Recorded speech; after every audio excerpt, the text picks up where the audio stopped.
Nous avons eu hier soir, dans le café Philo McDo, du mercredi, une discussion, un débat, si on peut dire, une réflexion en commun concernant le fait d'avoir vécu en ville ou à la campagne. Mais je crois qu'il faut distinguer ville et ville. Les petites villes et les grandes villes. Paris n'est pas une ville comme les autres. Donc être né à Paris, c'est pas la même chose que d'être né dans une ville moyenne.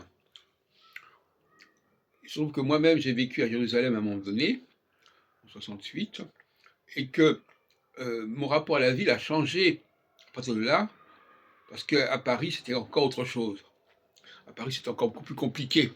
Jérusalem, finalement, c'est relativement simple. C'est pas un village, Jérusalem, enfin, c'est quand même pas une grande ville, au sens de Paris.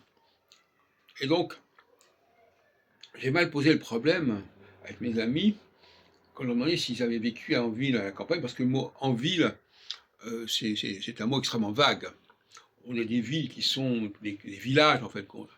Et puis il y a des villes qui sont des métropoles. C'est pas la même chose.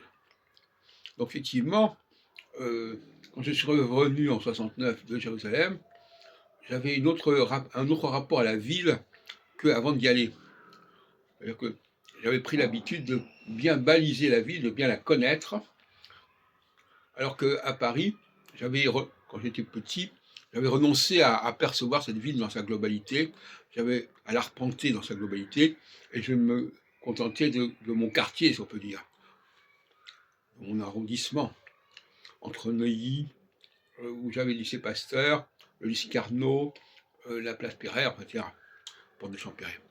Donc, finalement, le fait de vivre dans une vraie grande ville, ça développe une forme d'intelligence particulière, parce que ça veut dire qu'on va devoir embrasser énormément d'informations sur un espace extrêmement limité et réduit.